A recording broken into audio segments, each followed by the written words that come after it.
நேத்து நம்ம வீட்டு ரோஸ் செடியில நெறைய பூ பூத்திருந்துச்சு. பார்க்கவே ரொம்ப அழகா இருந்துச்சு. பறிச்சுட்டு வந்து வச்சிருக்கேன். தலைக்கு டெய்லி ஒண்ணொண்ணு வச்சுக்கலாம் அப்படின்னு. கொஞ்ச நேரம் குட்டீஸ வெளியில விட்டுருந்தேன். ஈவினிங் டயத்துல வெளியில உட்காரும்போது இந்த கொசுவத்தி மட்டும் இல்லாம உட்காந்தோம். கொசு தூக்கிட்டு போய் பக்கத்து தெருவுலயே போட்டுறோம். கொஞ்ச நேரம் விளையாட விட்டுட்டு அதுக்கப்புறம் கடைக்கு போயிட்டேன். தர்பூசணி சீசன் ஸ்டார்ட் ஆயிருச்சு.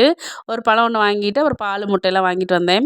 இந்த பச்சை பட்டாணி எப்போ உரிச்சு வச்சதுன்னே தெரியல. எனக்கு மறந்தே போயிட்டேன். யாரும் என்னை திட்டாதீங்க சரியா? எனக்கு ஞாபகமே இல்ல ஃப்ரிட்ஜ்ல இருந்தது. புதுசா பட்டாணி வாங்கியிருந்தேன்னா, அத உரிச்சு வைக்கிறதுக்கு அந்த டப்பாவ தேடும்போது தான் அதுவே ஞாபகம் வந்துச்சு.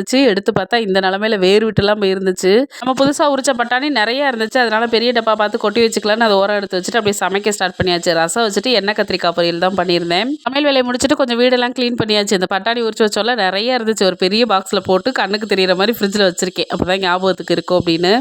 நானும் போயிட்டு குளிச்சுட்டு வந்துட்டேன். பக்கத்து வீட்டுக்காரக்கா பூ குடுத்துருந்தாங்களா, தலைவாரி அழகா வச்சாச்சு. இந்த துணி நெறைய மடிக்கிறதுக்கு இருக்கு. எடுத்து உட்காந்து மடிக்க ஆரம்பிச்சா, அந்த குட்டீஸ் என் ஜடையவே பிடிச்சு இழுத்துட்டு இருக்கான். எப்பவுமே நான் ஜடை போட்டா போதும். பின்னாடியே தான் நிப்பாரு. ஜடைய பிடிச்சு இழுத்துக்கிட்டே தான் இருப்பான். அவ்வளோ பிடிக்கும் அவனுக்கு. நைட்டுக்கு எக்ஸ்ட்ரா ஆம்லெட் மட்டும் போட்டு எல்லாரும் சூப்பரா சாப்பிட்டாச்சு. மீண்டும் சந்திப்போம். டாடா.